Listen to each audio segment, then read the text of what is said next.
श्री कृष्ण ने कहा है कि यदि कोई तुम्हें दुखी करे तो बुरा मत मानो, क्योंकि लोग उसी पेड़ पर पत्थर मारते हैं जिस पर मीठे फल होते हैं। अहंकार करने से इंसान की प्रतिष्ठा, वंश और वैभव तीनों ही चले जाते हैं। इसका उदाहरण रावण, कौरव और कंस का अंत है। कृष्ण कहते हैं कि जैसे प्राणी अपने पुराने कपड़े उतार कर फेंक देते हैं और नए धारण करते हैं, उसी प्रकार आत्मा भी पुराने शरीर को त्याग कर नया शरीर प्राप्त करती है। मंजिलें मुझे छोड़ गईं, पर रास्तों ने संभाल लिया। ओ जिंदगी, तेरी जरूरत नहीं, कृष्ण ने मुझे संभाल लिया। कुदरत के फैसलों पर कभी शक मत करना। अगर सजा मिल रही है तो गुनाह भी हुआ होगा। जब हम स्वयं जीवन के शिल्पकार हैं, तो चलो अपनी मुश्किलों को हराकर जीवन में मुस्कुराएं। जब आप प्रभु से जुड़ते हैं तो आपकी परीक्षा प्रारंभ हो जाती है।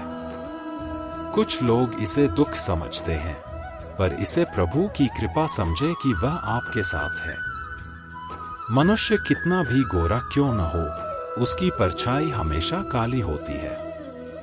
मैं श्रेष्ठ हूं, लेकिन केवल मैं ही श्रेष्ठ हूं, यह अहंकार है। इच्छा पूरी नहीं होती तो क्रोध बढ़ता है, और पूरी हो जाती है तो लोभ बढ़ता है।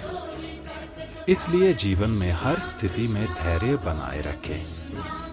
तू वही कर जो मैं चाहता हूं, फिर वही होगा जो तू चाहता है। जीवन में आधे दुख इसलिए आते हैं क्योंकि हमने उनसे आशाएं रखी जिनसे नहीं रखनी चाहिए थी, और आधे दुख इसलिए क्योंकि हमने उन पर संदेह किया जिन पर नहीं करना चाहिए था।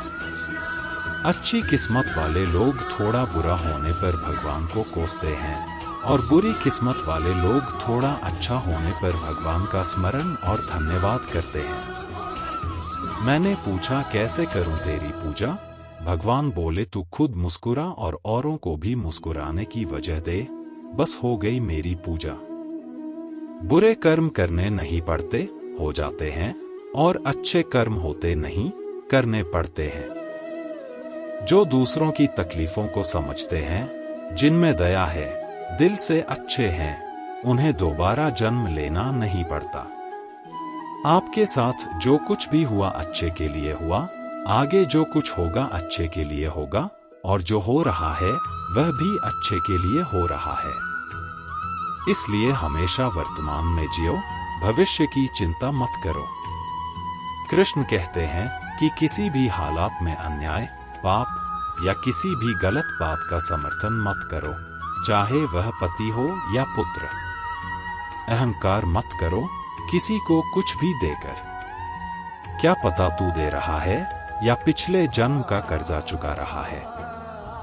यह एक महिला की कहानी है जो भगवान श्री कृष्ण पर अटूट भरोसा करती थी। उसके जीवन का कठिन समय भी उसके भरोसे को नहीं हिला सका।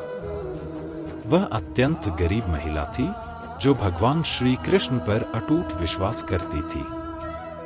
एक बार उसकी स्थिति बेहद दयनीय हो गई। घर में खाने के लिए कुछ नहीं था और परिवार कई दिनों से भूखा था। फिर एक दिन उसने अपनी व्यथा रेडियो के माध्यम से भगवान श्री कृष्ण तक पहुंचाई और उनसे मदद की विनती की। रेडियो का वह प्रसारण एक घमंडी, नास्तिक और अहंकारी उद्योगपति ने सुना और उसने सोचा कि क्यों न इस महिला के साथ ऐसा मजाक किया जाए कि उसकी श्री कृष्ण के प्रति आस्था ही डगमगा जाए।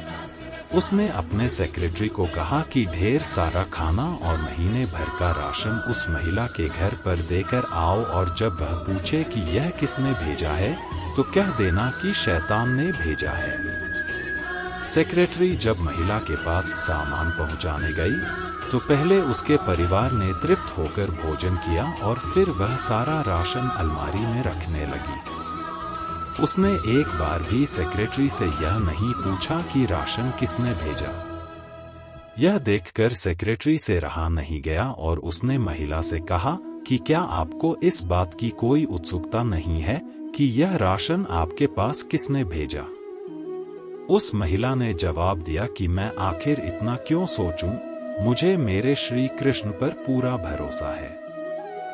जब मेरा कृष्ण किसी को आदेश देता है तो बड़े से बड़े शैतानों को भी उसके आदेश का पालन करना पड़ता है। वह जो भी करेगा अच्छा ही करेगा। इस कहानी से हमें यह सीख लेनी चाहिए कि किसी भी हालात में ईश्वर पर अपना अटूट भरोसा बनाए रखें। आपके जीवन में जो कुछ भी आपको मिला है वह आपके ही कर्मों का नतीजा है। लेकिन जब भी आपको उस ईश्वर की जरूरत होगी और उसे दिल से याद करेंगे तो वह आपकी मदद किसी न किसी रूप में जरूर करेंगे।